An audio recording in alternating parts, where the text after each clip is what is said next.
if we hit the extra point. That could have been the difference in the game. I think that was a 3-point swing. I think it was because Yeah. y'all got 2 points out of it, and we could have got 1 point out of it. A Think the 3-point swing. I think like the score would have been like 14-0. something like that. Yeah. Yeah. Yeah, It would man, it ended up 14-0. being 13-2. Yeah. After that, the momentum swinged because Jordan Love, I think, in the second quarter, he didn't play all that well. He was missing throws. That was a huge momentum shift for the Cowboys after that block extra point. The special teams, one of the worst in the NFL. And I mentioned this last week, and they did it again this week. They screwed up, and that's on Rich Bisaccia, who's getting paid the most out of any special teams coordinator in the NFL. He's stealing money. He is the worst special teams coach in the NFL by far, and he's stealing money. It's ridiculous. And also, I think Tobert doesn't return kicks or punts. That's Turbin. Turpin, yeah. Yeah, Turpin.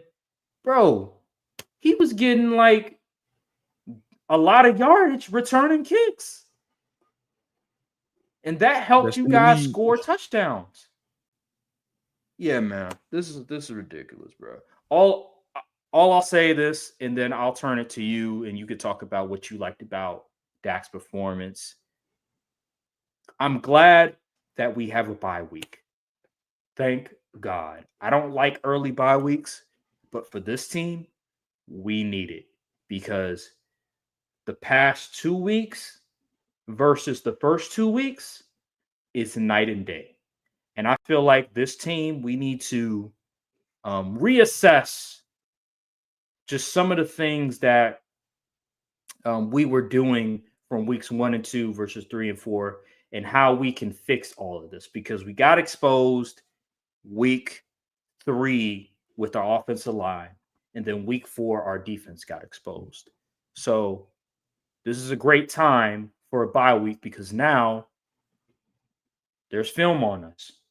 The league now sees, okay, this is what the Browns did to their offensive line.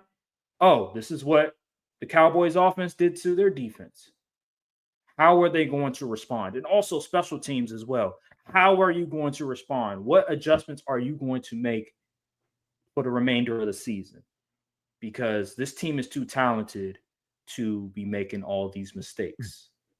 So hopefully after this bye week, and also I've been hearing Christian Watson potentially could be in practice next week. That's another good thing. Guys are getting healthy, especially the guys that have been hurt for the past year. So, yeah, I'm going to turn it to you. We're talking a lot. Let me ask you this. What did you like from Dak Prescott and his performance? What did you like from the offense overall? Man, Dak Prescott, he just showed that, not compared to your quarterback, but just the league in general, that there's levels to being a top tier QB. The way Dak was operating that offense, navigating the pocket, pre-snap, all of the things you want in elite, you expect an elite QB to do, he was doing them. It was on full display all night. Micah Parsons he was so close, but yet so far on a lot of plays because Dak just step up, he get the ball out quickly. Like, this is elite level QB play, and it's a daggone shame that the defense can't even play average football so we can benefit from it. But I'll get to the defense in a little bit. This offense goes where Dak goes, and Dak is playing at a super elite level of QB. He's easily been a top 5 QB this season. Now, the offense, it was humming. Mind you, the Packers defense was heralded as top 5 the first 3 weeks of the season. We saw what they did to the Detroit offense, who put up about 50 points on the Ravens. We saw what they did to the Commanders, who was just in the NFC Championship game. And we saw they only held the measly Browns to 13 points? Yeah, and you got to remember some of that. The reason why they were able to score some of those points was, I think it may have been because of the special teams. Exactly. It was something. It wasn't even because of the defense. Defense only gave up 7 points, really.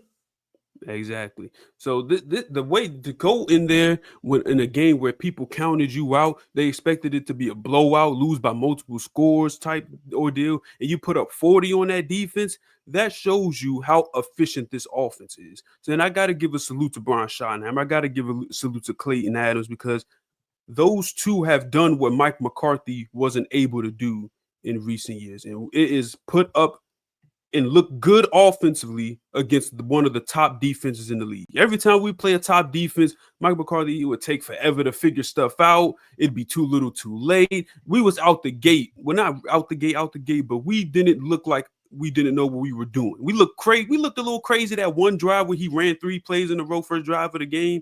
But after that, the offense was humming. And you know what I really attribute is that we finally have a respectable run game. Javonte Williams is reviving his career in Dallas, being able to get 4 point some yards a pop. In this offensive line, dealing with injury, by the way, we're down 2 starters on the offensive line. And we're still running the ball effectively. Pass blocking needs to work, especially on the tackles. But Nate Thomas was able to step in and put up some good film. And we're still humming. George Pickens stepped into that wide receiver 1 role rather nicely, if you ask me. That offense still was efficient without CeeDee Lamb, and that's something that I don't think the previous regime was able to do. We're getting Turpin involved. Jalen Tolbert is making timely plays. This is exactly what I wanted to see from Brian Schottenheimer when he took over as the head coach as well as the offensive play caller. Unfortunately, we couldn't win the game. We probably should have won the game if we had a solid defense, even a decent defense. But that is just the nature of this team. Number 1 offense in passing yards, 32. Well, not passing, total yards per game, 32 in defensive yards allowed per game. Absolutely unacceptable. And as for the last good thing about the offense, this is encouraging because usually when you have a new head coach, well, not new, he is the new head coach. He's been in the system for a minute, but this wasn't his offense that he was running. Like last year, Mike McCarthy was running the offense than previous years. Brian Schottenheimer probably gave his input in every now and then, and they didn't really see eye to eye offensively. But the way that Schottenheimer has curated this offense to work off of Dak's strengths, we're pushing the ball down. We're trying to push the ball down the field. We're doing a lot of crossing routes, a lot of intermediate game. We're not just running up the field and turning around like last year. This is exactly what I wanted to see when Brian Schottenheimer talked about those interviews and how he wanted to do this with the offense. He wanted to utilize motion. He wants to do all of these cool things. And I was like, okay, I'll believe it when I see it. But the fact that it's showing dividends this early in the season, where usually it takes teams quite a bit to get in midseason form. Like a lot of teams don't get in midseason form until about week 7, 8. And we're putting up 40 points against top defenses in week 4. Hey man, that's encouraging. It's encouraging. Now the bad. What I didn't like. Yeah. This defense, man. Sucks. I mean, when is enough enough? Like seriously. It is insane. The moment we would get momentum, we would get up. You'd be like, yeah, we just need one stop defense. They couldn't do it. They just couldn't do it. They would get Packers in 3rd down situations, not even like 3rd and short. It would be like 3rd and 6. You'd be like, okay, 3rd and 6. This shouldn't be easy. And then next thing you know, Romeo Dobbs wide open in the middle of the field. Like, why are dudes always so wide open? It is insane to me. And it's crazy. The D-line didn't even play bad. The defensive line was solid. The linebackers in the secondary was lackluster. I mean, good grief, the linebackers were so bad. Jack Sanborn, dude, you just don't have the athleticism. You may be seeing things out there correctly, but by the time you're ready to react, the play pretty much over. It was one play. I don't know if it was the Emmanuel Wilson or Josh Jacobs. I literally saw Jack Sanborn in the hole. Like he that was his gap on a run play. He had him dead to rights. He just would have made the play, but he's still looking while freaking Emmanuel Wilson, Josh Jacobs, they 3 yards up the field. What are you waiting on? Jesus to come back? Go make a play. And in the secondary, it is ridiculous. Like, and also don't get me started on the penalty. Sam Williams, you get a sack. Congratulations, but you grabbing his face mask? Oh, and we also had Holden in the secondary. Trayvon, what are you doing? You started the game off on the bench, and I see why. I mean, and then Maris Lewis-Fowl, the man dropped the ball 8 years ago. Why did you hit him? Like, that was absolutely insane to me. And the defense, this defense, man, this is one of the worst units I've ever seen in my life. It reminds me of remember in 2020 that was the year Dak was throwing for a bunch of yards, and I forgot who was the defensive Mike Nolan. Mike Nolan. Yeah, that's what it reminds me of. Yeah, honestly, this might be worse than Mike Nolan defense because we didn't have any dudes on that defense for back in 2020. We had rookie Trayvon Diggs and some other guys, some other Jags or whatever. But like, there's not that many dudes on this defense. We have a little bit of names, but we should be way better. Well, not way better, but at least better than what we playing right now. I know it's hard to compensate because you traded your best defensive player. You probably schemed around the whole defense for him a week before the season started. But you cannot have players like Russell Wilson dropping 450 yards on your unit, and then he gets benched after the next game. That is a terrible look. Terrible look. Then Jordan Love, who's a good QB, everything was easy for him. I don't think we put much of any pressure on Jordan Love to do anything. He didn't have to be special. He literally was just going through, like, I'm seeing him in the pot. He's just chilling. I'm like, oh my goodness, can someone please do something? Because I already know someone's running wide open. And that one play, I think it was the first drive of the game. Oh man, that throw to Matthew Golden. Yeah, I'm looking at the replay. I don't know what was going on in that secondary, but as soon as that ball snapped and two DBs jumped and played the same area of the field, I was like, what in the world do y'all do at practice? Like, this genuinely is not a smart defense. Like, shit, the players aren't smart. The fact that Brian Schottenheimer said, yeah, the defense, they had a good practice because we had to simplify the language. You might have to just start using numbers. I don't even know if you can use numbers at this point. They might not get it. It is absolutely stubborn in the way the personnel choices. We have players that can run. They just aren't playing. We got players that are athletic. They just aren't playing. We have young guys that are probably ready to step, but they're gonna make mistakes because they're young. They haven't seen enough of the field to really get the mental aspect of the game. But they can at least overcompensate with their athleticism and being able to get to the ball if they want to cover up mistakes. We got Donovan Wilson out there still playing coverage. Like, what are we doing? It is insane to me. This is such a poor defense. And it doesn't help the fact that,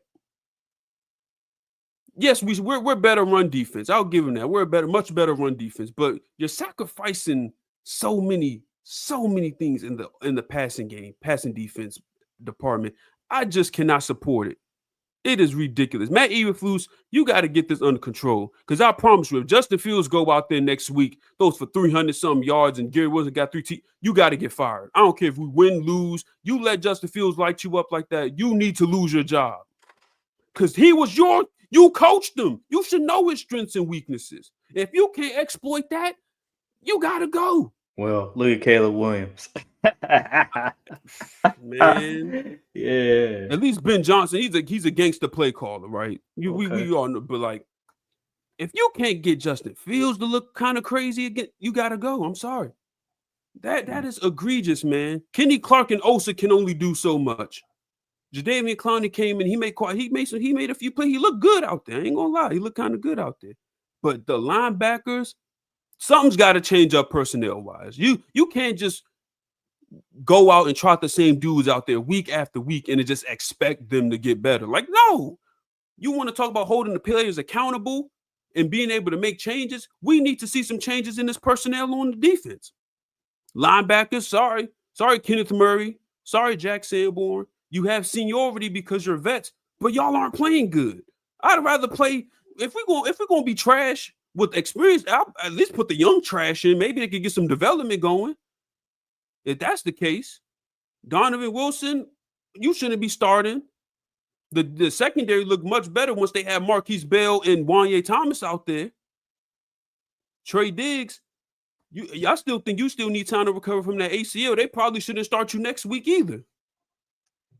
This team desperately needs Overshown back, and they need Ravel to be a hit once he comes back from ACL recovery as well. Because as it stands right now, this team, you'd be lucky to go 9-8 with the way things are looking right now.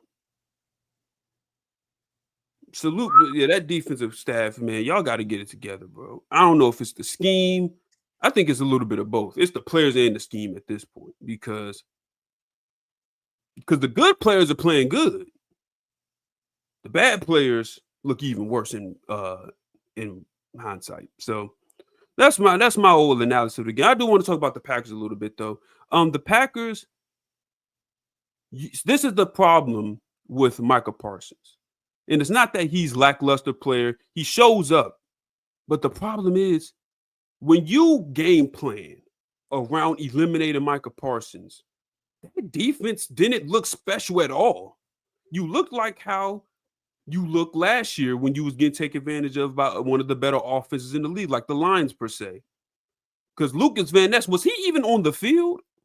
There was only one time where I noticed him, and it was literally when Dak was able to find Turbin and Nixon quit on the play. Like he almost had Dak, but yeah, like that was the only time.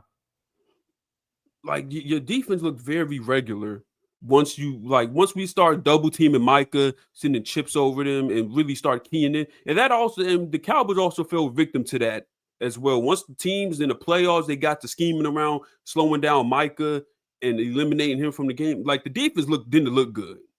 And y'all fell victim to the same thing Sunday night.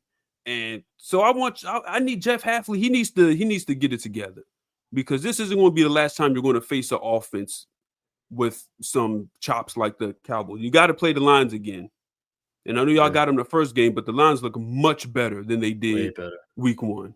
So Jeff Hafley has to get that together. And Matt LaFleur, towards the end of the game, I don't know what he was thinking. I'm literally watching the time. I'm like, does he think there's a second overtime period, a second overtime quarter? Like this is going to end in a tie. I don't know. That clock management towards the end, dude.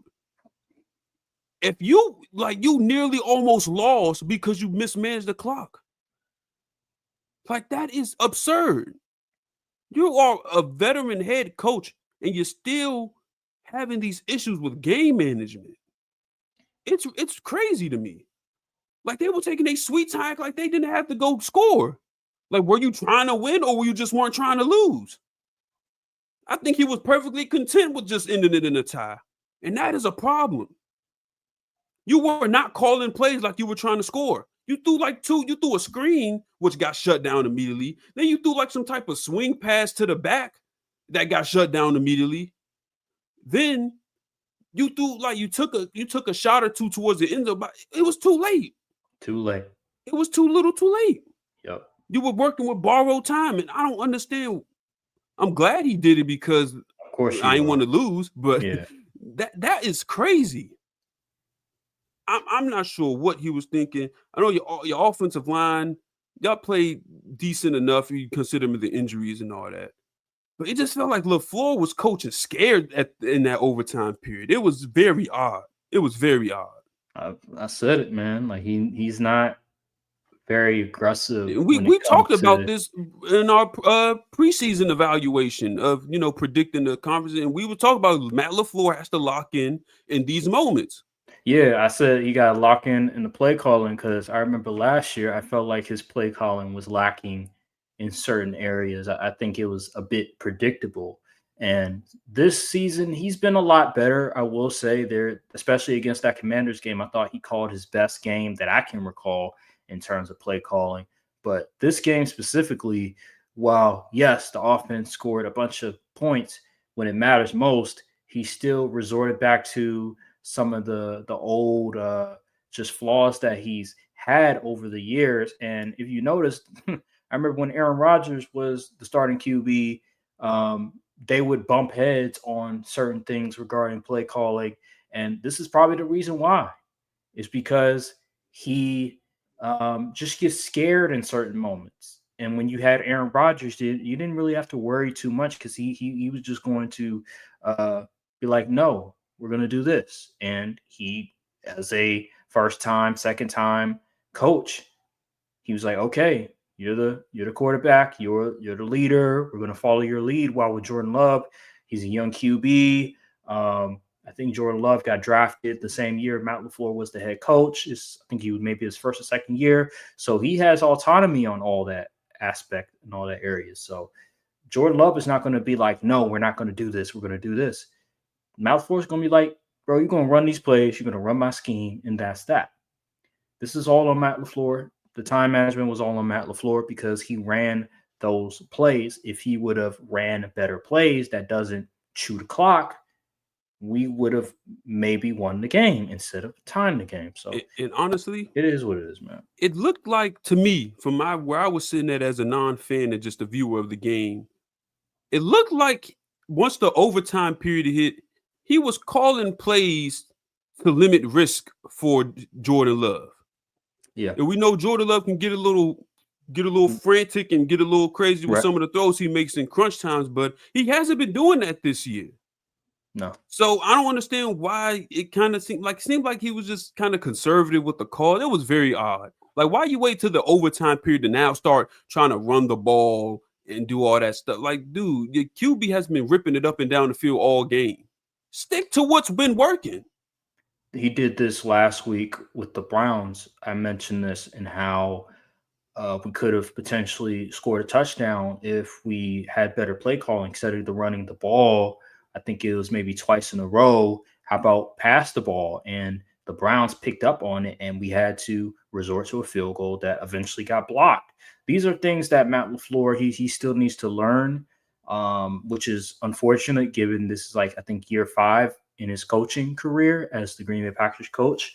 This is why it's very important that we have a bye week because now they can sit back and assess, okay, what went right the first 2 weeks and what went wrong the last 2 weeks. And that is late game execution, that is bad O-line protection, and that is either the offense getting exposed or the defense getting exposed.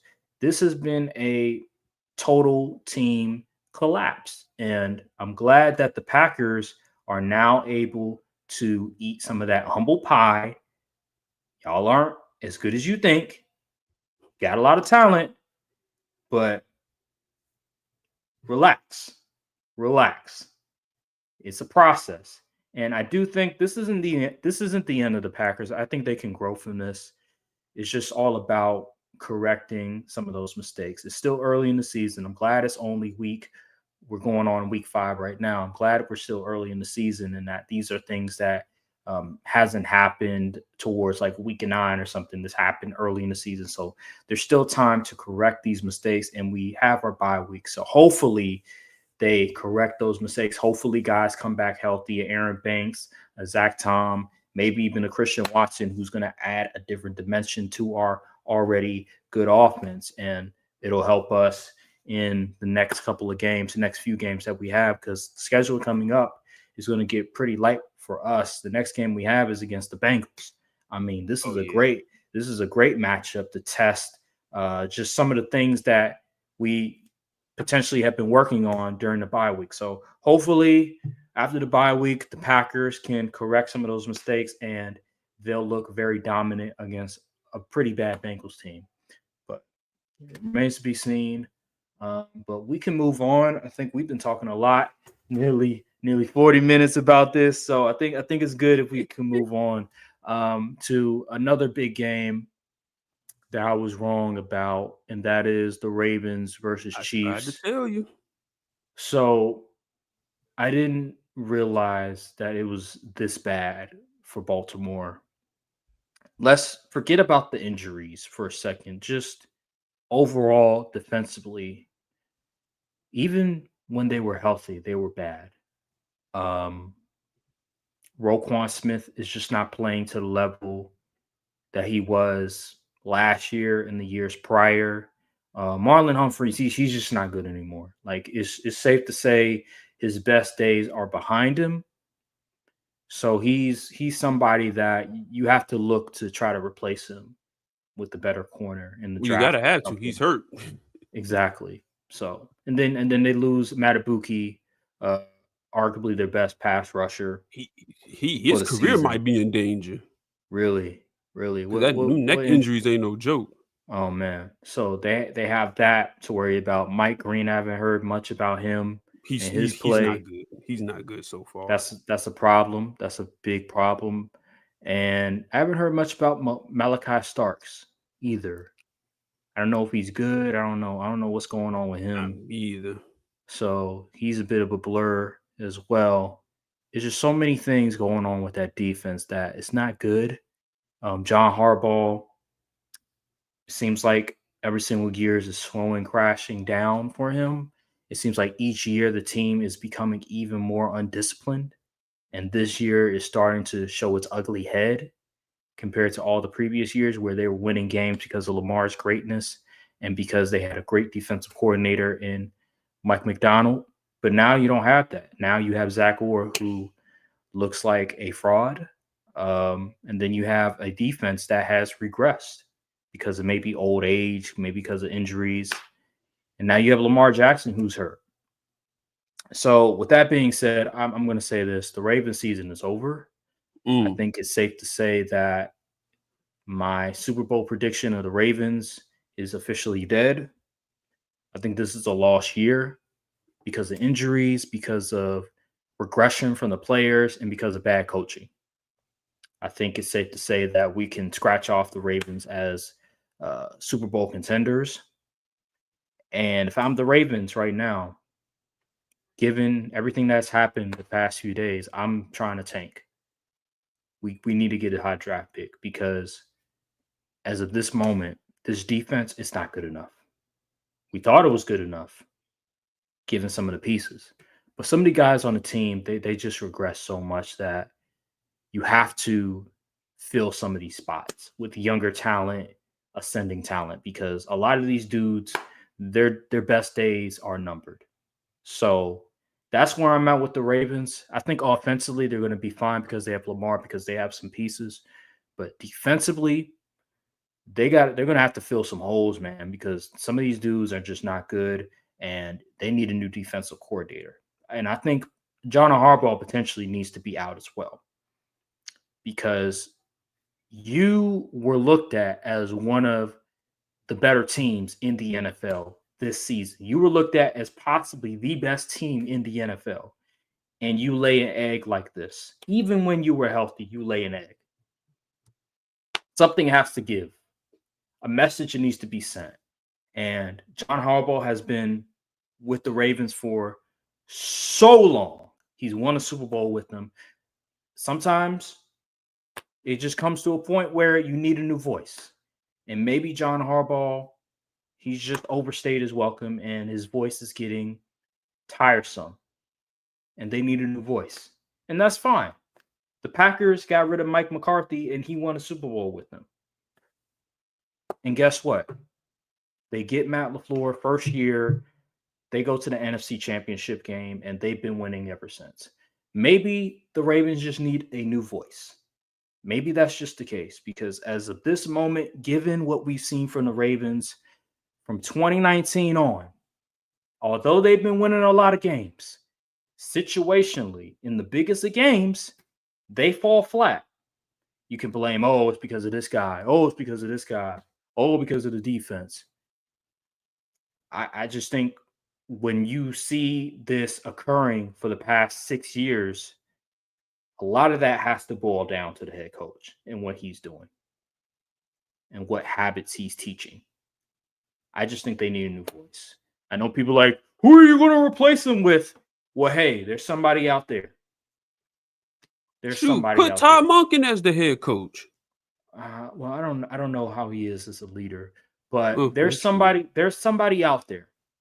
We found Matt LaFleur, and he became a good coach, even though he still has his own um, flaws. But He there's established somebody the out there. freaking Ravens. Like people will be lining up to coach Lamar Jackson. You kidding me? There's somebody out there that you can find. I hate when people say, "Oh, who are you going to replace him with?" That's the problem. That's how you don't win. That's how you remain where you're at. It's because you have that thought process of who are we going to replace him with? You have Lamar freaking Jackson. You're going to be fine. Find a bright young mind who's a good leader, a good teacher, and bring him to the fold. There's guys out there that can do that. You just have to do your homework. Simple as that. What was your thoughts on the Ravens? And then I'm gonna also transition to the Chiefs as well because I wanted to talk a little bit about the Chiefs. But what was your thoughts on the Ravens?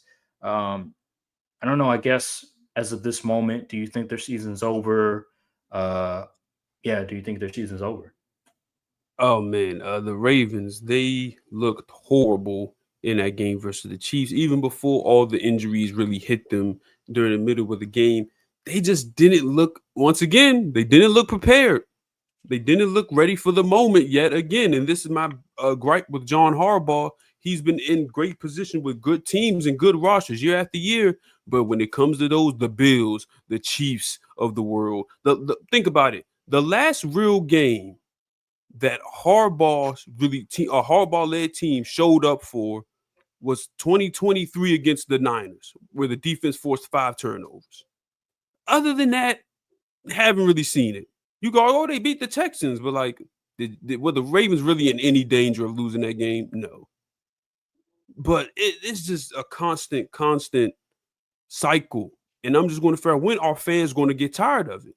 I'm already seeing a campaign of a small section of Ravens fans wanting to get rid of Harbaugh because while he isn't a bad coach, I feel like he's overstayed his welcome with the team.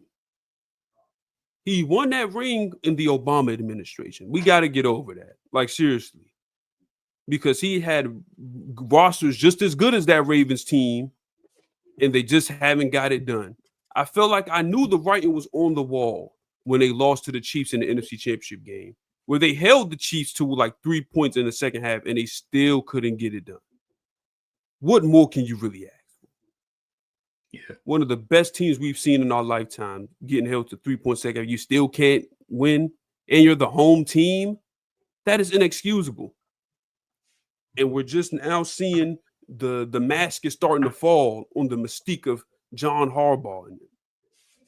And as far as the season goes, if Lamar is going to miss more than two weeks, I think you may be able to stay afloat if you play like if your offense just continues to function where you run through Derrick Henry and run off as Derrick Henry and he just goes crazy these next 2 weeks. I don't think the season is over. But if Lamar, if you drop these next 2 games, honestly, if you drop the next game, it's over. You lose to the Texans, I think the season is over. Because you would be what, 1-4 Yeah. going to week 5 in a competitive AFC division. And we talk about Well, we the got resurgence. Well, North sucks this year. Let's yeah, the let's North be Side. honest. Not division, conference. Excuse me, conference. Yeah, Because we conference. got Yeah. emergencies from teams like the Colts and stuff like that. They ready to step up and take his spot. Mm-hmm. So you gotta find a way to survive these next 2 games at the very least until Lamar comes back. But hamstrings never really heal fully. He will be playing and it will be lingering. And mobility is a huge part of Lamar's game, in pocket, out the pocket. So that offense may be very much hindered for the rest of the season in order for Lamar to not re-aggravate that hamstring. So honestly, it might be over because we all saw what that D line looked like without Matabuki in them.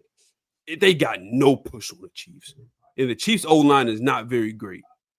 Yep. As we all seen, Mahomes was doing whatever he wanted back there. Juju Smith looked the lead out there. Xavier Worthy, he first week back off of injury, he was going crazy. They had Pacheco looking. Pacheco looked fast out there. That's how bad the defense was. Yeah. That defense isn't going to lead you anywhere, honestly. I don't know if it's scheme or the players themselves, but man, it is such an underperforming unit. It is a shame. Mm. And on the Chiefs end, hey man, they did what they had to do. They needed a W in a real way. They needed to beat one of the alleged top dogs in the conference, and they went out and did that. Put up 37 points. Mahomes threw for 3 touchdowns, almost 300 yards. It looked like vintage Mahomes, and the fact that vintage, that's not a good indicator for where he's at in his personal playing career right now. But you got to take the wins where you can get them. But man, that Ravens, man, it's just so uninspiring. It was such an uninspiring performance from them, even before Lamar was out the game, and people thought he quit. Lamar, in my opinion, wouldn't quit on this team. I don't think we've seen any semblance of him doing that ever. So I don't know where that narrative came from. But yeah, it's especially got Cooper Rush back there. Oh goodness, he's horrible. I tried to people swore he was coming for Dak's job just because he won a few games that one year. Like, come on, man, let's be realistic. It might be over, but I'm gonna give it a couple weeks. I'm gonna give it a couple weeks. You lose to the Texans though, yeah, I'm gonna just pack it in. Yeah, because it is they are fortunate to be uh playing this way in a year where the AFC North is god awful and the Steelers look like the best team in the AFC North, and we all know how just up and down the Steelers have been this entire season Mike Tomlin this can't far. keep getting away with this. I know, right? It looks like he's going to win, have another winning season, and potentially be a division champ. So This is crazy. he does it. He does it for whatever reason. He pulled a rabbit out of his hat. I don't know how he does it, but he continues to do it. But I was gonna say on the Chiefs side of things. So I was watching Patrick Mahomes. I've been very critical of Patrick Mahomes for these past couple of weeks because of his lack of accuracy. This week, he was better, obviously, but I still see a trend of his where his inability to consistently hit his receivers down the field. Uh, it was an issue this week, even with Xavier Worthy coming back. He hit Xavier Worthy with that one play, and after that, he wasn't able to connect with Xavier Worthy down the field. Um, any past 20 plus air yards, he just can't consistently hit his receivers downfield. And I feel like that is a huge thing with Patrick Mahomes because I feel like when he was winning Super Bowls, when he had Tyreek Hill, even the first year without Tyreek Hill and they won the Super Bowl, I feel like he was still consistent in that area. Now it just seems like it's more of a flaw of his, which is weird because it's Patrick Mahomes we're talking about. Even some intermediate throws, I thought he was not consistent in that area. He can throw the short route very effectively, but anytime 15 air yards or over, he just has had a problem with connecting with his receivers. So while yes, he had 4 touchdowns, I believe it was 4 passing touchdowns. I do still have some concerns with this Chiefs offense, mainly with Patrick Mahomes, if he's not able to consistently throw the ball downfield to his receivers. So it's still early in the season. He can still improve, but Patrick Mahomes, his play needs to be better if they want to go back to the Super Bowl again because we've seen in these playoffs a lot of the reason why they win is because Patrick Mahomes' game management, his ability to hit his receivers downfield when it matters most. If he can't do that on a consistent rate, maybe my prediction of Josh Allen finally to throwing Patrick Mahomes is going to occur this season. I just think he needs to work on that area of his game because if not, it's going to hurt. It's going to bite them in the foot in playoff time. So that's my main takeaway of the Chiefs. They dominated that game, but Patrick Mahomes still has to play better. He still doesn't look as sharp as I want him to be. He was good, but Was he elite? Did he have an A game? I don't think so. I think given how bad the Ravens defense was and still is as of this moment, I just think Mahomes was very fortunate that he played a really, really bad defense and he wasn't playing against a great defense because if he was, it would have looked ugly. So at least they got Xavier Worthy back. Yeah, I'll say that. At least they got Xavier Worthy back, but he needs to improve on his deep ball accuracy and some of his intermediate accuracy as well. So that's my thought on the Chiefs. it was a Uh, good get right game for them. it They was, very but much look like a mid season form team. When they like once they get to around week 8, 9 or something like that, they'll start looking more prominent. I think they just got off to a very slow start. I will say that since Baltimore, in my opinion, is out of the picture now, it seems like the AFC is it's wide open. It just seems like at this Honestly, moment, the Chiefs and the Bills are the heavy favorites. it's crazy because the Bills they're good, but low key if you like fully sit down and watch the game, they kind of skate.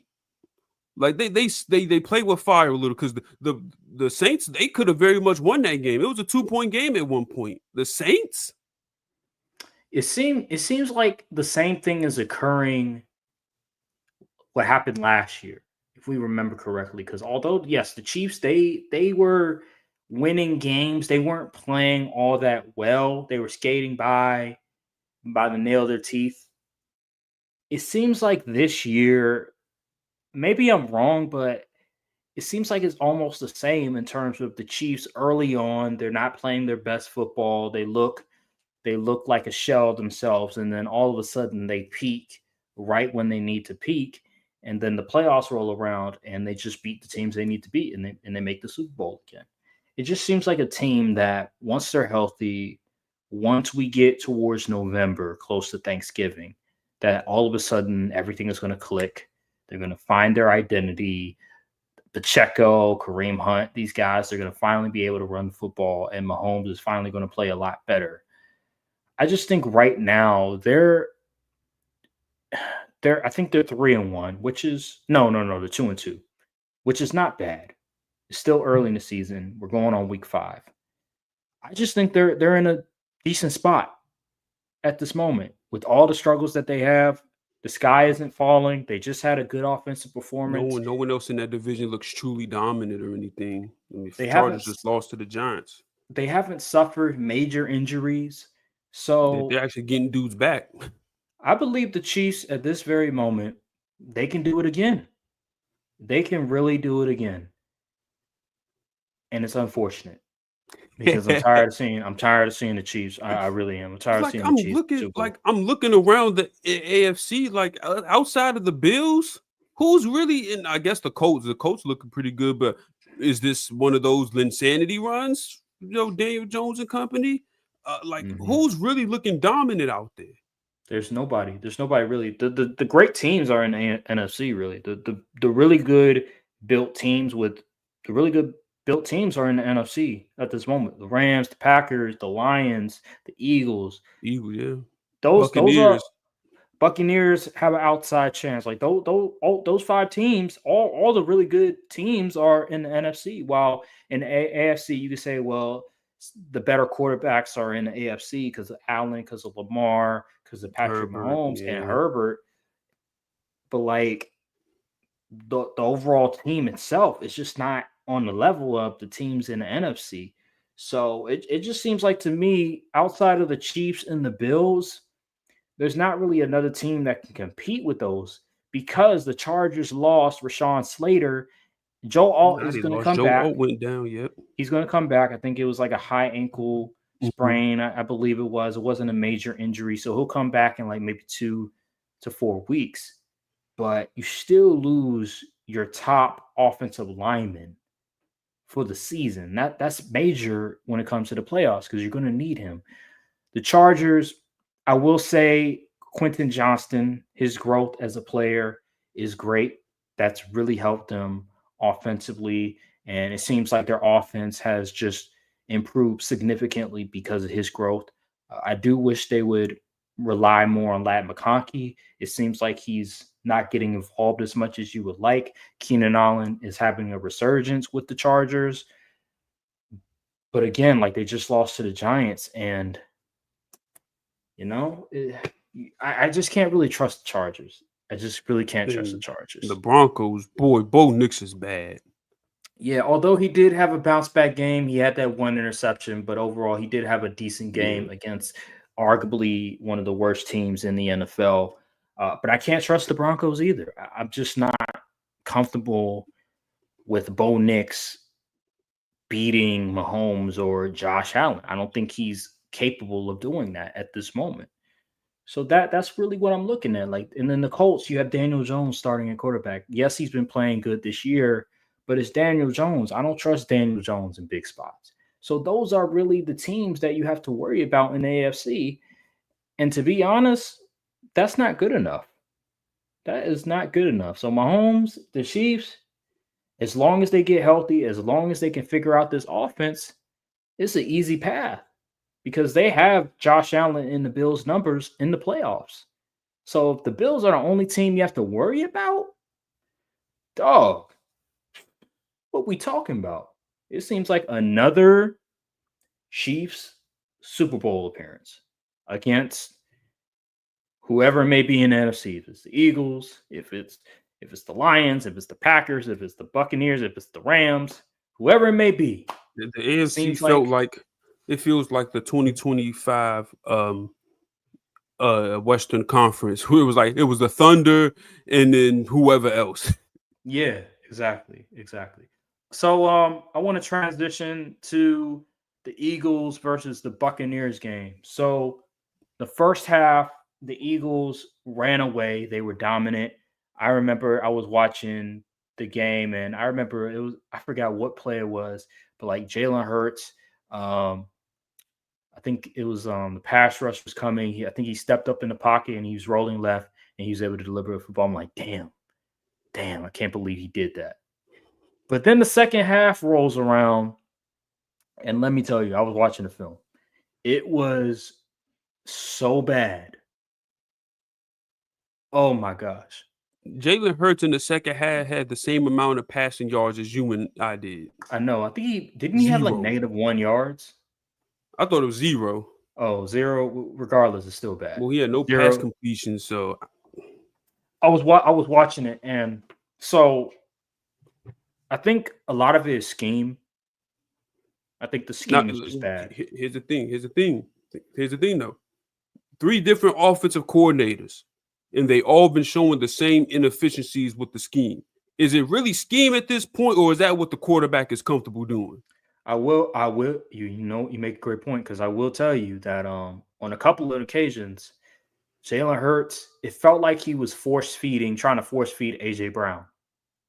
Because I remember there was one play where I think it was Devontae Smith was open in the middle. I think he ran a post or something like that, and he just force fed AJ Brown. He was staring down AJ Brown, and it was just a bad play. It was just a bad throw. These are some things where I'm looking at Jalen Hurts. And I'm like, yo, I understand AJ Brown is mad, but you got to play football. We got to convert down the field. It's about winning the game. Bump all that. Oh, I'm trying to make my receiver happy. I see he's sending cryptic tweaks. Hey, bump all that. We're trying to win the game, and I think this this could potentially, matter of fact, this is hurting their offense. The fact that Jalen Hurts is concerning himself trying to force feed AJ Brown. No, we need to convert down the field, and the passing game is suffering a lot because of it. I also think we need to be more creative in some of these passing concepts because it's becoming so predictable. A There's lot of the too many people running up the field and turning around. curls, hitches, comebacks. Nothing over It's the middle of the you, field. you know what's crazy? I think it was the Rams game. I was watching. I was like, all Jalen Hurts is doing, he throws fades, comebacks, slants. I'm like, that's the only thing he's throwing. Ain't no post route.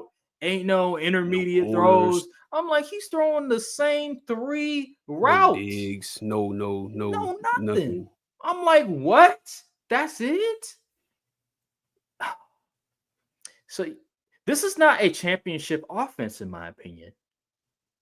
This is why I picked the Lions before the season. I think given everything we known about the Eagles, they had an historic rushing attack last year, but their passing offense wasn't very good last year.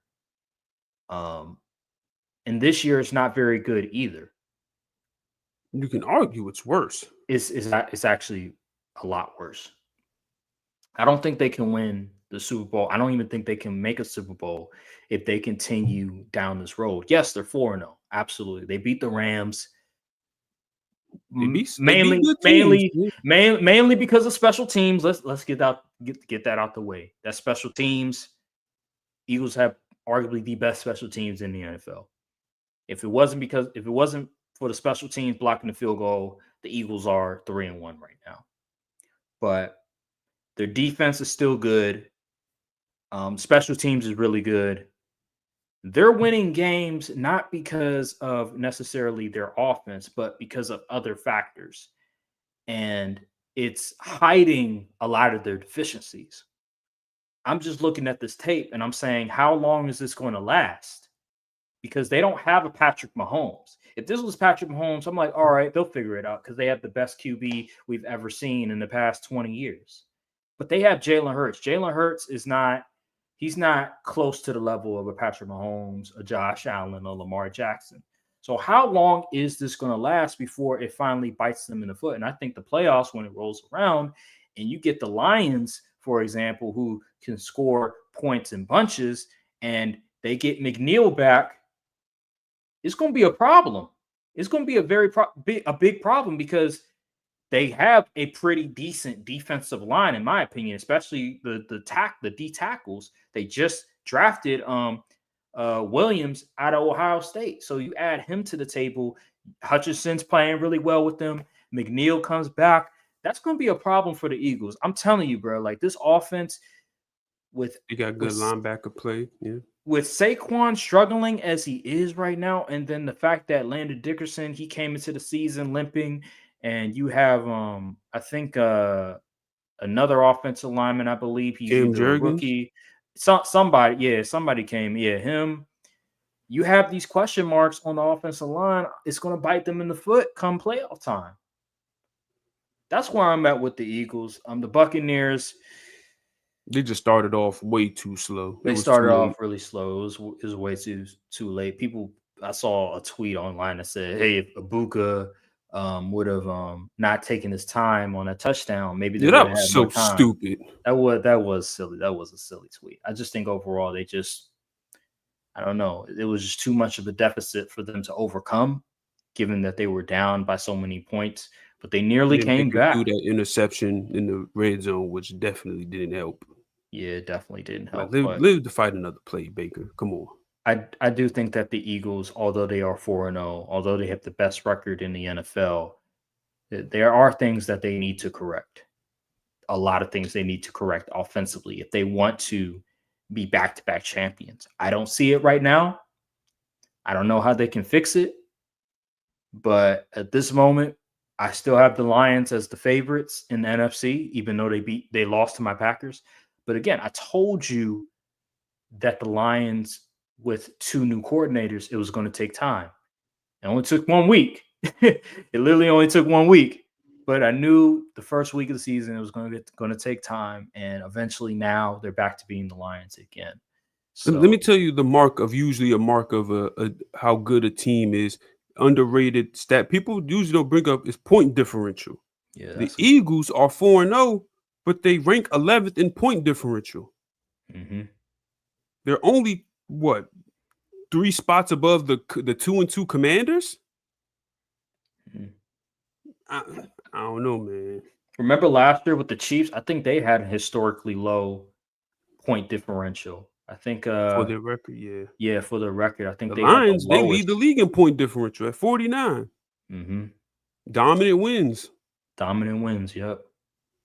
let you know the how how dominant they have been, and the coaching of Dan Campbell. He wants to slit your throat. He wants to embarrass you.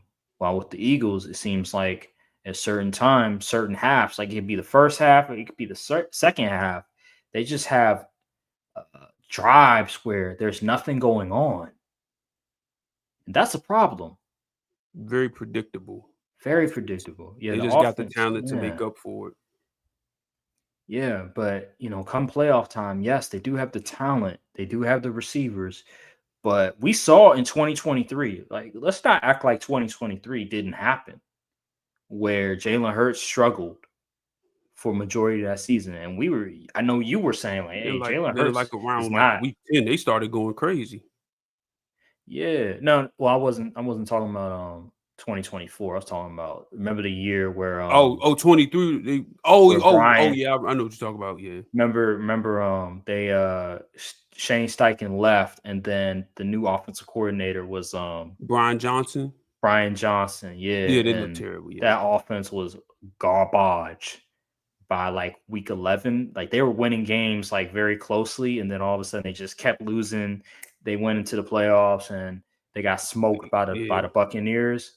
That, I'm telling you, bro, it'll happen. It'll happen to you again if you don't correct some of these things, because we saw in 2023 they were winning all these close games. They were going undefeated. I think they may have been 6 or 7-0, and then all of a Yeah. sudden, boom, it They comes hit that crashing wall. down. They hit that wall and they got exposed. They do have the defense. They didn't have the defense, I think, in 23. It was pretty bad. But this year they have the defense, but that offense is looking mighty ugly. So we'll see. We'll see. But so far, it's not looking too good for the Eagles. Um, so moving on, I want to talk real quick. I wasn't able to watch much film or other games, so we can sort of go a lot quicker on some of these games. So Rams versus Colts. This was all another competitive game. The Colts potentially could have won the Colts blew game it if Adonai Mitchell would have, I don't know, held onto the ball. And and not held. yeah, so that was definitely a turning point of that game. Good competitive game, but I had the Rams winning that. I think didn't you have the I Colts picked winning the that Colts. game? Yeah. Yeah, I don't bet In against hindsight, I Matthew should have Stafford. went with the Rams, but Yeah, but I picked the Rams. I thought the Rams with Sean McVay, with Matthew Stafford and those boys. I thought, yeah, the experience. I think they're at home too. Give me the Rams, and they won. But the Colts are still a good team. It's just some things they need to correct. Simple as that. yeah, that's pretty much where I'm at with it. Simple as that. They're not, they're a good team, but they're just not. I wouldn't say they're necessarily a contender just yet. No, So that's just the they remind me of situation. this year's Vikings. Well, they remind me of last year's Vikings. Yeah, potentially. Yeah. Yeah, absolutely. Let's see what else we have. We have Cardinals versus Seahawks. I picked the Seahawks in this I did game. too. Wasn't surprising that the Cardinals lost. Um, the way that the game ended, I was able to watch the ending of that game.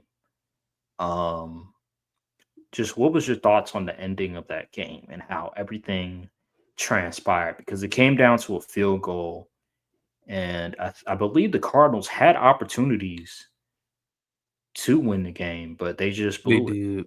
It really was kind of just like another too little too late type situation. The Seahawks pretty much controlled up until the fourth quarter, where the Cardinals finally started getting things going. Marvin Harrison finally got a touchdown and started to really put it together, but it was just too late because the Seahawks already had momentum. JSN was tearing them boys up all game. Um, and it was just too late. The Seahawks defense is really good. This is what I thought they were going to be like last year. Then injuries hit and all of that good stuff. But that Boye Mafe's a dog. Byron Murphy's a dog. The corners are playing top of the league level. Josh Jobe and Witherspoon in them. Like they're very good unit on that Seahawks team. Uh, Sam Darnold's playing better than I thought he would. I'll give him his props on that one. I thought he wasn't very good. Now the Vikings look kind of foolish letting him go and putting their trust in a rookie. But the Seahawks are way better than I thought they would be. That defense is really doing a lot of work for them. And JSN is just a monster. If they can get the run game figured out, they got to do something about that right guard. He is horrible. Like I literally just saw a TikTok either yesterday or the day before that, and they were showing film of him. From one game, there were like so many low light plays. I said, "There's no way this dude should be starting. He can't be that much better than the guy behind him. He is horrible. There's so many plays where he's just sitting around, not blocking anybody. And when he is blocking somebody, it's like he's fake blocking. It's like he's doing a walkthrough rep. Like it's bad. He's terrible. Anthony I don't even know how Bradford. he's starting. What's his name? Anthony Bradford. Yes. Oh my goodness. He's terrible. Please look up Anthony Bradford on Twitter and look at some of the video posts. You're going to be like, "There's no way this dude is a starting NFL lineman." But yeah, the Seahawks good. The Cardinals, they got to get that offense in order, man. It is like you have too much talent, and you lost James Conner for the year, but you didn't look terrible with Trey Benson running the ball. But you can't figure out that passing game and find a way to get Kyler and the Marv connection to really be where it needs to be for a 4th overall draft pick. You're not getting far. And Drew Petzing, I actually believe our Jalen who came on the show a few weeks ago, I think he just posted something, a quote from Drew Petzing. He was like, he's going to what him. Let me see where it say where's that? There it is. Petzing on the continued miscommunication between Kyler and Marv. It's something that happens pretty regularly if you look across the league. I know those two guys are working tirelessly at it, so it's not something I'm overly concerned about. Okay. All right. Buddy, there's receiver pairs that happen just in the off season that look better than the guy you drafted at the 4th overall in his 2nd year. Something's got to give. Yeah, I agree. I'm glad that Marvin Harrison was able to get it going in the second half, mostly from the end of the game, because he was looking very bad. He was looking awful. He looked like his confidence was getting shot. So I'm glad he was able, and he got the touchdown over Devin Witherspoon. That's pretty impressive. It was a good grab. It was a 50-50 ball too. Like that's very difficult to do. So I'm glad he was able to finally show some of the things that we thought he was going to be able to do coming out of college, given we saw some of those things in college at Ohio State.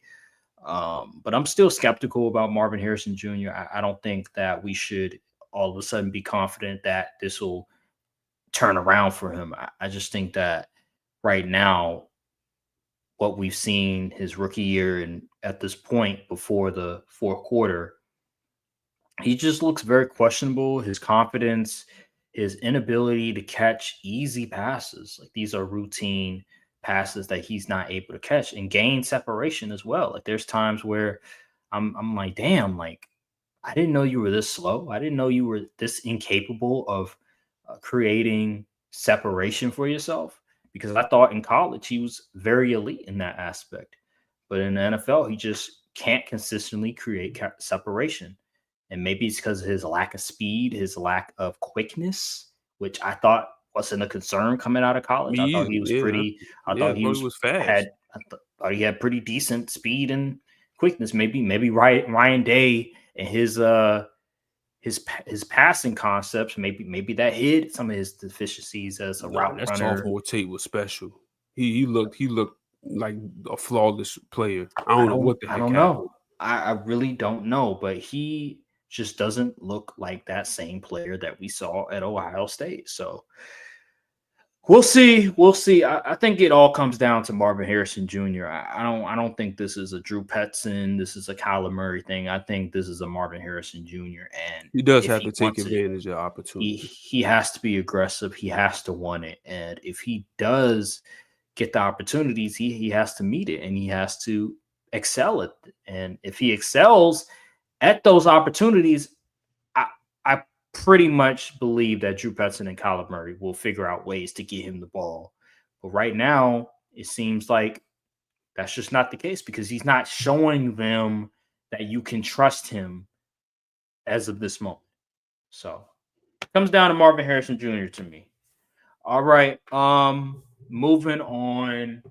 Let me think. There's another game I want to talk about. Looking at the schedule. Vikings and Steelers. Vikings and I Steelers. did not watch a single second of this game, unfortunately. I am going to tell you what happened.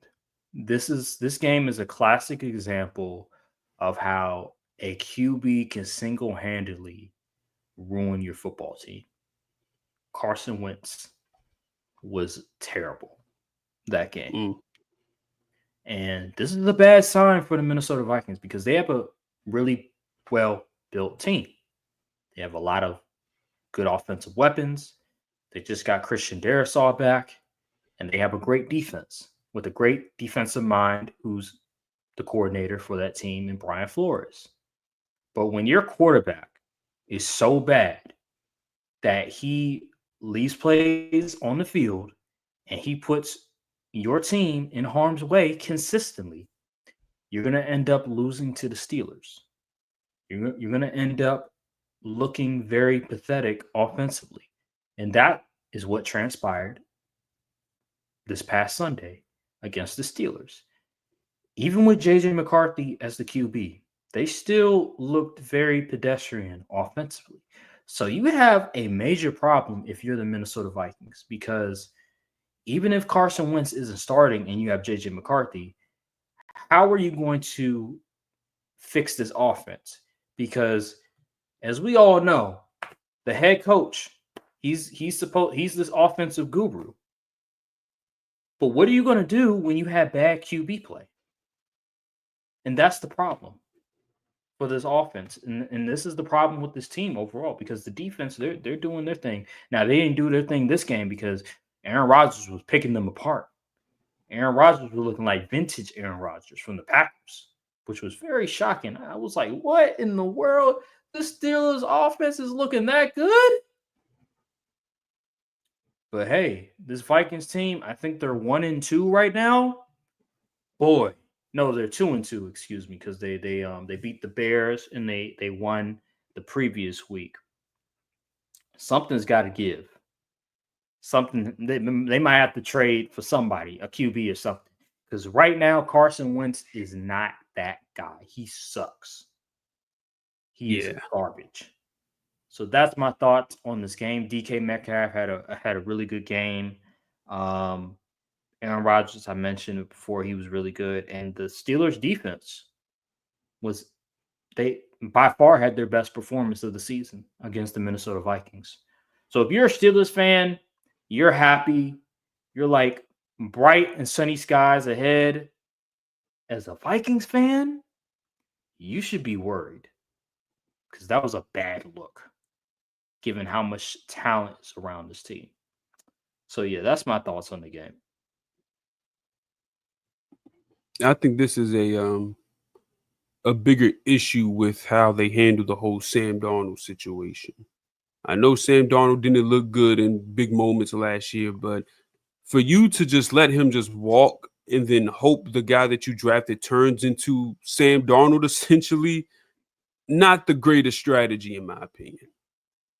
You could have gave him a nice little, like Sam Darnold wasn't even asking for a lot of money. Like, what's it? Let me look up his current contract numbers I think because he I don't has even think it's that crazy. no, I don't think it's that crazy either. I think it may be 100 and some million. Yeah, Not 100 even million for 3 years. yeah, That's it's only not like too 30 crazy. something million. That's like the Baker contract for the Buccaneers.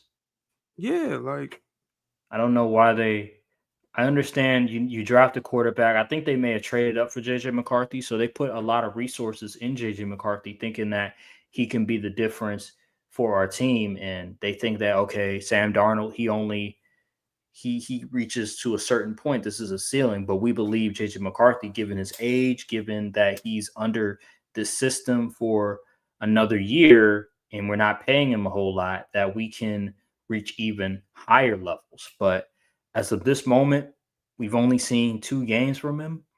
I haven't been all that impressed from him. And the offense, it's just not a lot of consistency. And Justin Jefferson, he's not getting uh, a whole lot of attention, it seems like, because of JJ McCarthy. There's just something missing with this offense with JJ McCarthy. And Sam Darnold, he was able to produce with this offense. He was one of the better QBs in the NFL last year because of it. And the Vikings said, no, we're going to go with the young guy. We invested a lot in this dude, and that's fine and dandy. But this ends up backfiring. Somebody has to lose their job. Like, I don't understand. You build your team as if you're trying to win now, but you put your faith in a rookie QB versus the guy that got you to the playoffs. Just unfortunately, you ran into one of the better teams of the playoff bracket.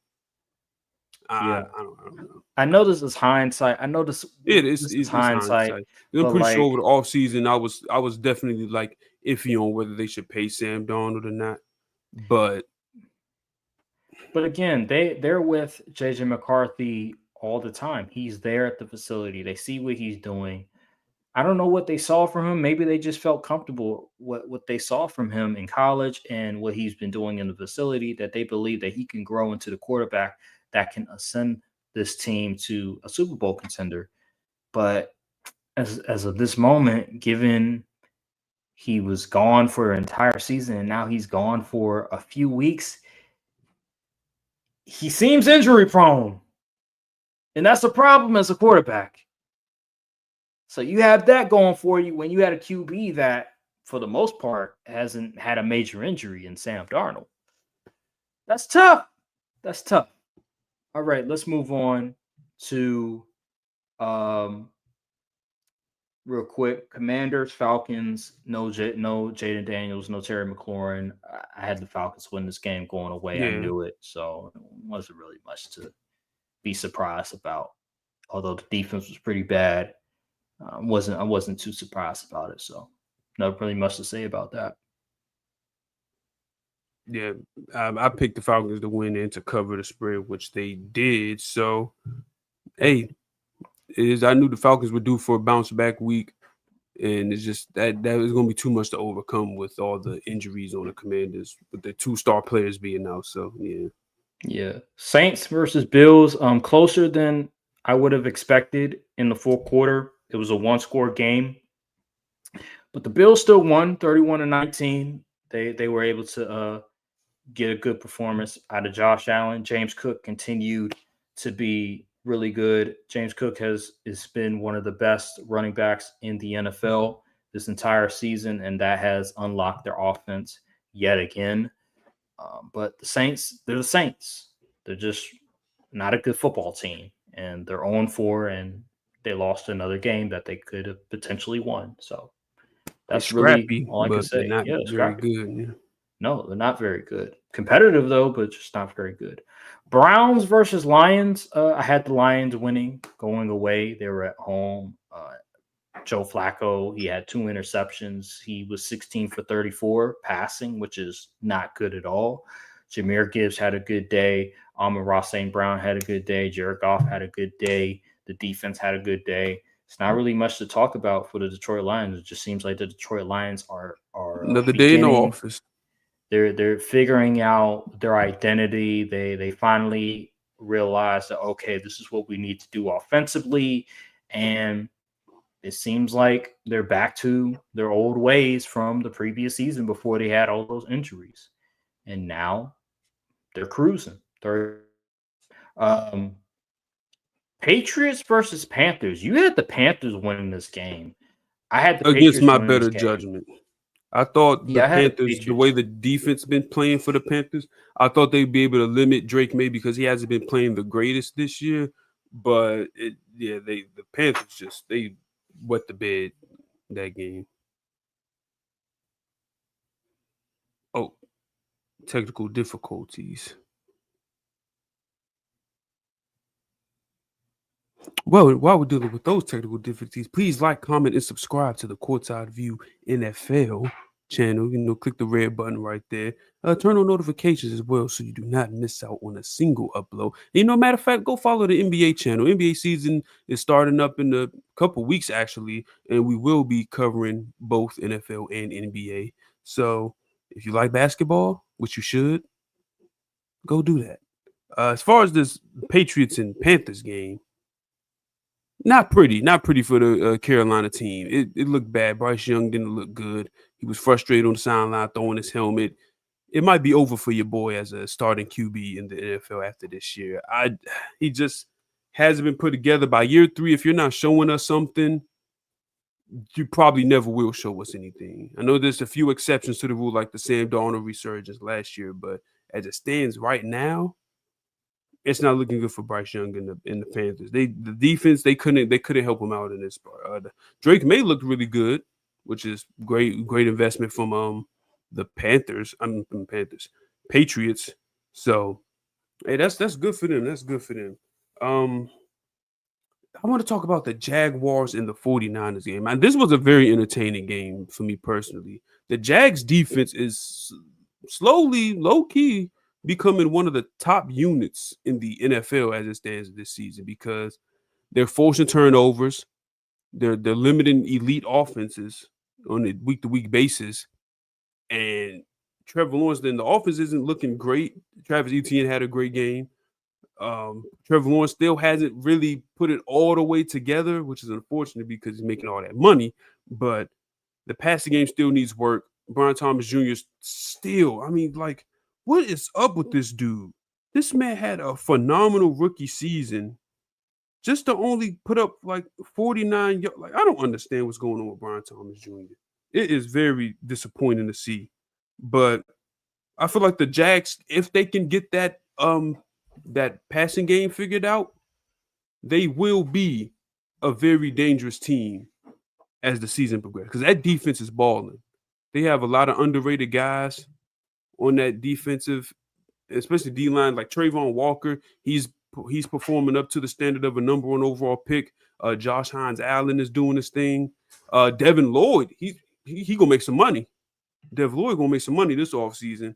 And Jordan Lewis is still one of the better slot corners in the league. Tyson Campbell is still an underrated number 1 corner.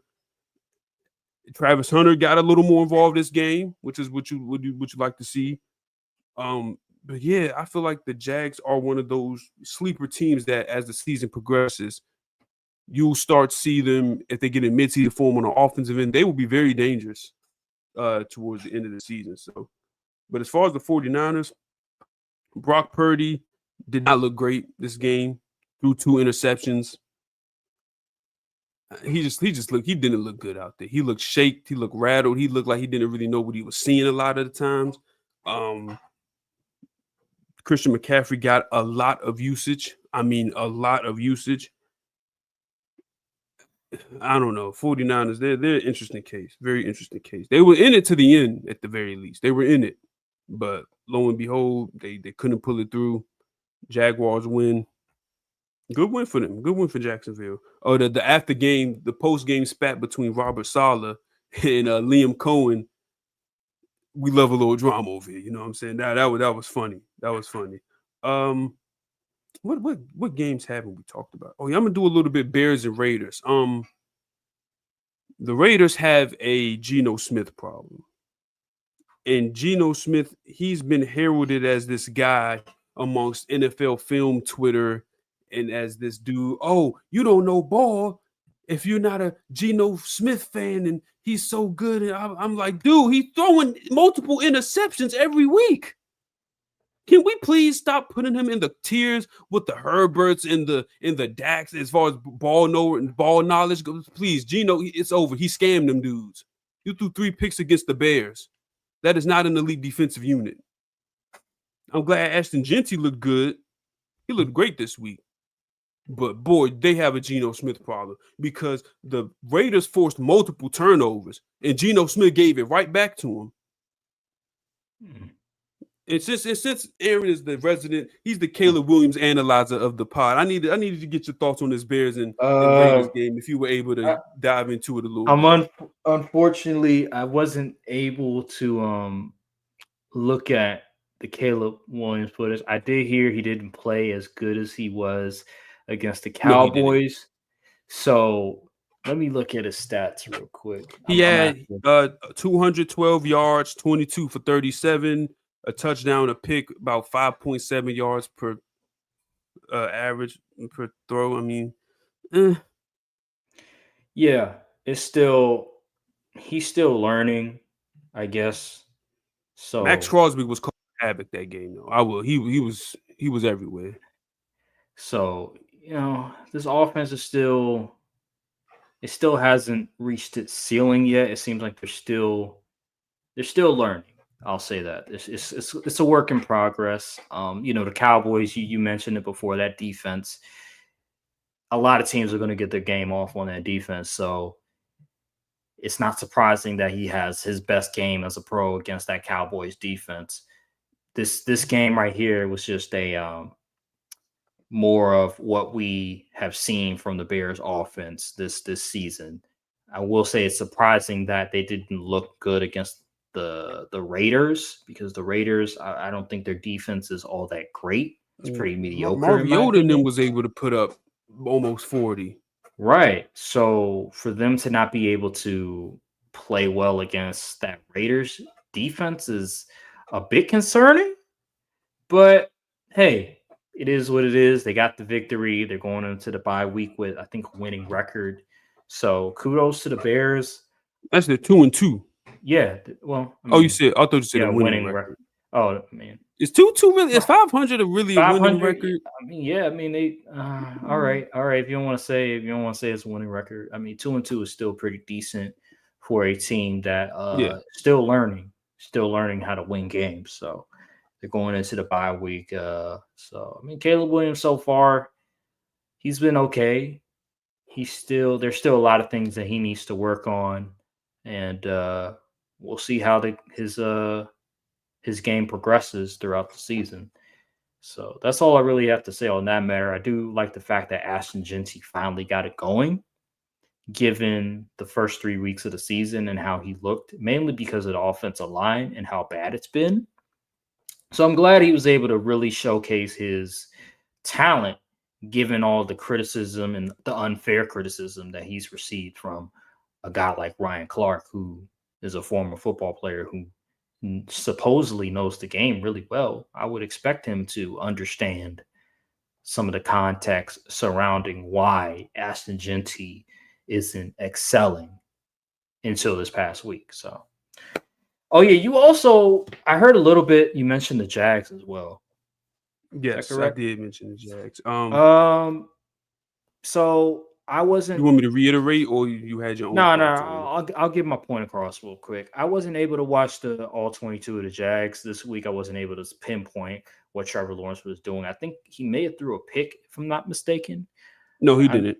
he didn't throw a pick. Okay, No, but I do know that the running game was really good this game, if I'm not mistaken. it was. Um, so yeah, man, I mentioned this last week.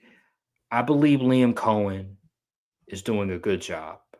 It just comes down to the players executing on offense. And defensively, they've been okay too. They haven't been terrible. They actually been one of the better units. They're forcing a lot of turnovers every week, and they're limiting elite offenses to pretty mediocre performances. It's unfortunate that Liam Cohen, the QB situation is unfortunate, because if he had his QB, this offense would be so dynamic, so good. But it's unfortunate that he comes into a situation where a guy is getting paid a boatload of money and he's stuck with him. He's stuck with him for many years to come. And he is being asked to fix the very QB that, in my opinion, is not fixable unless he gets more accurate with his throws. So it's unfortunate because I see what good coaching looks like. And so far, it seems like his voice is getting to these players, except Brian Thomas Jr. and Trevor Lawrence. But the other guys, the offensive line, Travis Etienne, the running game, all those dudes, the defense, it seems like his voice is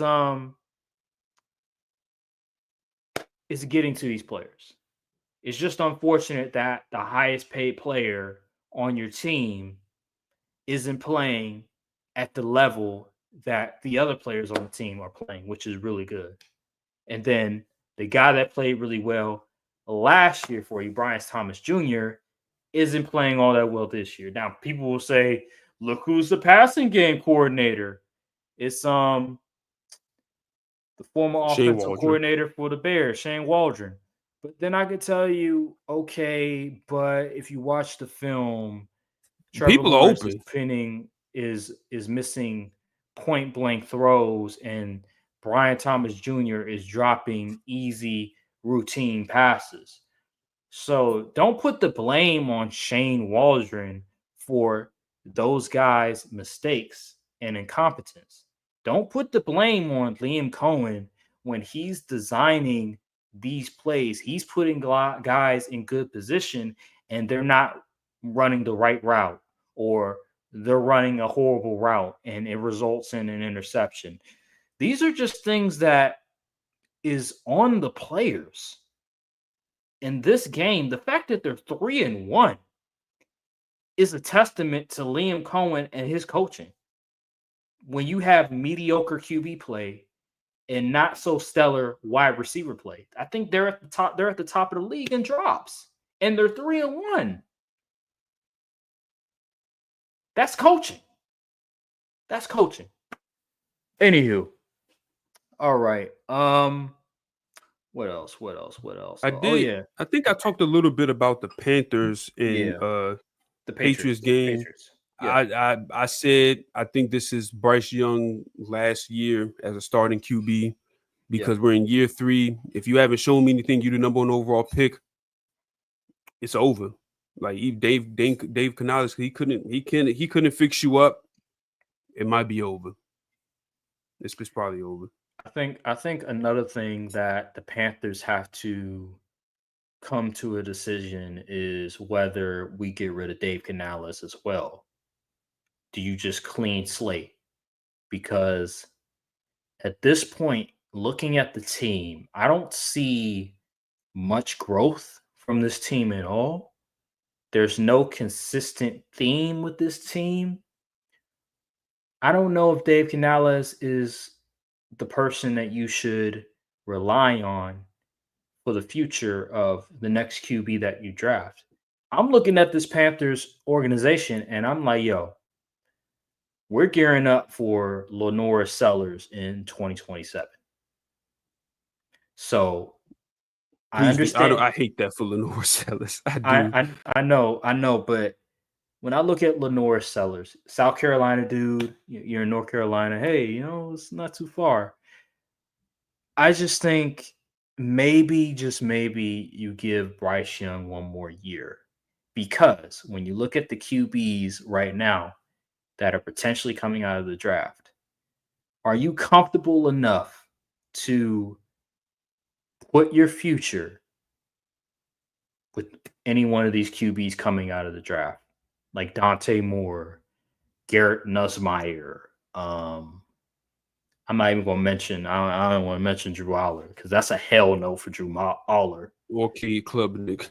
Or K Klubnik is definitely not. He's not a first round talent. But these are and the guy out of Oklahoma. Like, these are guys Mateer. I don't John Mateer.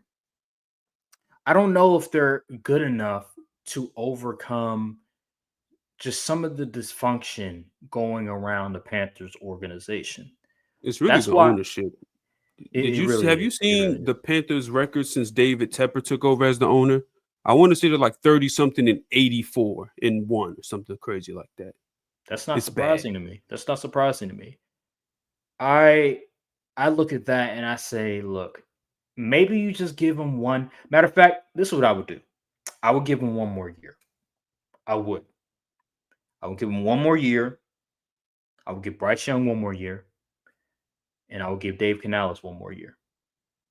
And I'll say, all right, guys, this is it. If you and you don't work, we're cleaning house and we're starting over. We gave Dave Canales 3 years. We gave Bryce Young 4 years. no doubt in our mind, if you're good or if you're not, we're cleaning house. And I feel like that's good because when you go to the next head coach that you're trying to hire, you're saying, hey, we gave Dave Pinellas 3 years, regardless of how bad he was. We gave the rookie quarterback 4 years, regardless of how bad he was. I feel like that's fair. You can negotiate with that. And then 2027 rolls around and you bring in a new head coach. The new head coach can pick his quarterback. The new head coach will have a clean slate. So now you're in a situation how most good teams usually have it to where they pick their own quarterback. Notice how usually bad teams will have a head coach that's on the hot seat in their third or fourth year, and then they draft a quarterback to save the head coach, like a Brian Dable, Giants. Yeah, I was about to say. like a Brian Dable, or another situation like a Matt Nagy with Justin Fields. You don't want that to transpire for you. So if I'm the Panthers, you have to play this out for another year. You just have to. You have to sacrifice. I'm sorry.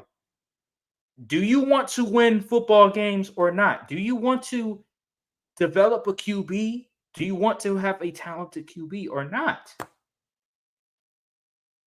You can't just keep rolling around the same old stupid stuff that you've been doing for the past 5 years. Something has to change. You're just going to have to stomach it next year. Sacrifices have to be made. This is one of those sacrifices you're going to have to make, unless you just decide we're going to clean slate after this year. No, that's just Yeah, I don't hate that logic. I don't hate it. That's just what it is. That's just what it is. Either you clean slate this year or you do it the next year. That's the only choice. You cannot have a head coach on a hot seat when you Yeah, draft a honestly, quarterback. you might be right because you low key you could just tank it out, tough it out, get a top 5 pick. You know you're not going to draft the QB, and if you don't really like any of the prospects that's available to, or a team is willing to give up multiple first round picks to move up in desperation to get a QB, I trade back, accumulate some picks, get ready to load up for the new staff coming in next year. Absolutely. Like that should be the move. Unless you're going to clean slate this year, by all means, both of them have to go. It can't be one or the other. It has to be both. And if that's the case, wait another year. Simple. Let's see. Dolphins. Okay, let's wrap it up. Dolphins and what was it? The Jets. Dolphins, bad team. Jets, bad team. Dolphins win. Unfortunately, Tyreek Hill is going to be out for the year, and we don't know when he's going to come back because that was a just horrific injury. I saw it on Twitter. His leg completely turned. I think it was. Yeah, it was ugly. It was his bad. knee. Yeah, it was bad. So this is the last we'll see Tyreek Hill. He had a great career.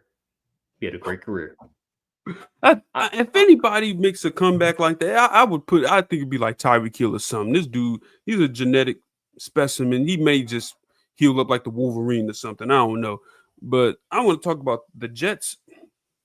Once the Jets, always the Jets. It just doesn't seem like no matter who comes into coach, who are they making for trade for, who they draft, it just doesn't matter. They just can't get over the hump. Yeah. Like the franchise legit might be cursed. They're a bad team. We all knew coming in that they weren't going to win many football games. So this doesn't surprise me that they haven't won a game yet. It just is what it is. Like Justin Fields is a starting quarterback. Outside of Garrett Wilson, you don't have much of a passing game. The defense is okay, but it's not great how it was a few years ago. It just is what it is. Aaron Glenn was dealt a bad hand. I like his demeanor. I like his leadership. But coming into the season, we knew this was going to be a rough year for them. Hopefully, this coming draft, they can draft a QB for the future. They already had the wide receiver of the future for them, Garrett Wilson. They have Braylon Allen and Brees Hall, who's a pretty decent running back tandem. Their offensive line isn't terrible when healthy. So they have that going for them. It's not the worst situation you can put a QB, a new QB, a rookie QB into. So if they can get the number one pick and draft a QB that they like, maybe this is all good for them. And Aaron Glenn will pick the quarterback that he wants and that he's comfortable with. And I don't believe Aaron Glenn after the season will be in a hot seat. I think they're going to give him at least 3 years. So with all that being said, I believe it's okay. They'll be all right. They'll get a high draft pick. They'll draft a QB that Aaron Glenn likes, and the QB will be surrounded by just enough talent. I know I'm speaking far ahead. We're in week 4 right now, for crying out loud. But we all know 0-4, losing to the Dolphins. We can pretty much surmise that this team is going to get probably a top 3 pick. So Yeah, that's all I got to say on that matter. And the Dolphins, on the other hand, I mean, they're kind of they won the game, but they're close to the same boat. it wasn't a good win. They're not a good football team, and Tua he's not a good quarterback. He's a mediocre quarterback. It was one of those somebody had to win games. Exactly, and I wasn't watching most of the game anyway. I had it up in the multi-view, but I wasn't really paying attention. Both of them games were terrible last night. It's not. It's one of those games where it's one of those Monday night windows where you just like, okay, whatever. I don't really care much for these games. So, anywho, Broncos, Bengals, Broncos clearly the better team. No Joe Burrow, Jamar Chase is horrible. I feel bad for Jamar Chase. Jake Browning's terrible. Clear cut. The Broncos are the better team. Simple. Nothing much else to say. You said it. Nothing much else to say. Is there any other game that we haven't talked about? Did I miss any other game? No, I think we got all of them. Oh, Texans and Titans. Texans and Titans. This Callahan, he's got to go. Brian Callahan, he has to go. He has to go. Cam Ward hasn't been the greatest, but like, bro, at this point, he's the least of the He's about to lose the locker room. Oh, Brian Callahan? Yeah. Or Cam Ward? Brian Callahan. Brian Callahan. Because I'm pretty sure Cam Ward wouldn't say what he's saying if he's not hearing it from his guys. I think he already lost the locker room. Given the score. What was it? A shutout? It was yes, 26-0. I think he already lost the locker room. Against a divisional opponent, that's unacceptable. And against a divisional opponent that struggled to score the first 3 weeks of the season. And CJ Stroud hasn't looked the best. Just let you know how bad of a situation this is in Tennessee. I don't know why they haven't fired him yet. I guess they're just tanking at this point. Who knows? But you drafted a QB first overall for a reason, and you're putting him in one of the worst situations that you can put a QB in. So this is what you don't do for your first round draft pick at QB. You don't do this to your first round draft pick. You don't put him in a situation where where he's potentially trying to screwed. He's trying to save the head coach's job. But the head coach, he's just not a good head coach. Simple as that. He's just not. He's not even a good play caller at this point. No. The fact that he elected to give up play calling duties tells you a lot about how bad of a play caller he is. Because in Cincinnati, I don't even think he was doing much of the play calling. I think that may have been Zach Taylor. Yeah, so what was he doing? Quitting on the team too. Calvin really quit. Yep. All right. I think that'll do it. The only thing, one more quickly, Giants and Chargers. I don't think we talked about that. We talk about a I'm little bit like Joe still, O injury and stuff, but yeah, yeah, I'm still a bit skeptical on Jackson Dart. I need to see more from him before I really give an overall assessment of how I feel. They won the game. Congratulations. No Malik Neighbors for the rest of the season. Really, really, unfortunate. really sucks. Another Giants wide receiver, another talented Giants wide receiver lost for the season. Odell Beckham. I think Odell didn't really suffer a major. He did get some injuries with the Giants, but I don't think he suffered a major injury. I think that was more with either. I think it may have been Cleveland or the. Yeah, it was Cleveland. I think it was. But still, the fact that the Giants continuously just find themselves in these predicaments where they just waste these talented offensive players year after year, it really sucks. But we'll see how Jackson Dart looks for the remainder of the season. At this point, Dayball's trying to save his job, benching Russell You Wilson. saw how We knew this was coming. you saw how hype he was after that win. He Bet was he like, was. "Yes, I see some light at the end of the tunnel. I bet he Hopefully, it's was. not a train coming." I bet he was, but who knows? Who knows? He's just trying to save face at this point. But I'll save my comments about Jackson Dart later. On the Chargers side of things, Joe Alt going down with that injury really hurt them overall, given just how That's against good that D line, yeah. the defensive line is for the Giants. Brian Burns, Dexter Lawrence, Abdul Carter. Come on now, Kayvon Thibodeau. Like this is come on now. Without Slater and without Alt, you're pretty much putting Justin Herbert on. You just put him in a bad predicament, man. Like he's Yeah. there to effectively be a dummy at this point, like a crash dummy or something like that for the freaking pass rushers. That's what he is really, because there's nobody that's going to stop those guys from getting to Justin Herbert. Anywho, so yeah, the Chargers they just didn't have much protection for Justin Herbert this game, and ultimately it hurt them and they lost. They suffered their first loss of the season. And it just seems like the Chargers are cursed at this point. It just seems like something always will go wrong. Somebody's going to get injured at a key position, and it's going to alter their season. And Rashawn Slater was the first. Now Joe Alt is the second. He will eventually come back, but it's like, damn, bro, we need you. And he just gets hurt. Luckily, the first three games, their first three wins were against divisional opponents. So they still have that going for them. And the two teams that they're competing against, which is the Broncos and the Chiefs are 2-2. The Broncos are 2-2.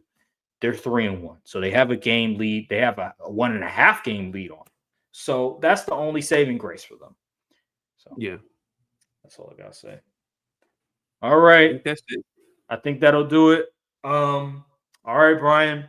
Last segment of the day. I've been waiting for this. It was a lot of great performances this week. A lot of offensive points being scored. Who do you have on your salute top 3 performances? All right, week 4 salute segment. We got 3 players for you, and I'm gonna give you a disclaimer. I know my rule is if you don't win, you get in. I mean, if you don't win, you don't get in. But I had to make an exception for this guy, Dakota Rain Prescott, going 31 for 40, 319 yards, 3 touchdowns. He played nearly a flawless game against one of the top 5 defenses in the NFL in the Green Bay Packers. Unfortunately, couldn't get the W, but a tie isn't a loss, but it also ain't a win either. Number 2 on the list, we got Puka Nacua. Let me tell you something about Puka Nacua. He is slowly but surely making his claim as a top 5. Well, as a matter of fact, he is a top 5 wide receiver. Look at these numbers: 13 catches, 170 yards, and he scored a TD and got the W against a very stout Colts defense. And number 3 on the list, we have Travis Etienne. Who would have thought? People were writing him up. They said Tua was going to take his job. Tank Biggins was going to take his job. And Travis Etienne said, watch this: 19 carries, 124 yards, a touchdown, 6.5 yards per carry, in a W against a very stout 49ers defense. Hey, man, can't complain about that. Getting it done in that Liam Cohen system, what more can you ask for? Recap: Dak Prescott, Puka Nacua, Travis Etienne. Salute. Mm-hmm. And that is the salute segment. I will say no Patrick Mahomes. That's interesting. I was considering putting Pat up there, but I was like, Hmm. I don't know. I don't know. 4 TDs. I wanted to That's tough. do a little something different. Put a little different up there. That's I was like, tough. ETN, having a pretty solid year. That was a good game against the 49ers. I'll give him some love. If Pat continues his performances, he'll find his way up here. Matthew Stafford also had, I think he may have had 3 touchdowns as well against the Colts. And Jordan True. Love, I mean, you gave I Dak was considering Prescott the like doing slot. both Dak and Jordan Love, but I was like, that defense is so bad. We see 3 QBs at this point do what Jordan Love did. Right, right. So it's a trend now. All right. I mean, hey, I like the list. I was There was looking for a some. defensive player to put up there, but I was thinking Daniil Hunter, but I don't think like 2 sacks. I didn't think it was good enough. Mm-hmm. All right. Well, that'll do it on this episode of the Courtside View podcast. Make sure to like, subscribe, comment down below, hit the notification bell, follow the socials, and we'll see you guys on the next episode of the Courtside View podcast. Thank you guys for watching, and peace. Salute. All right.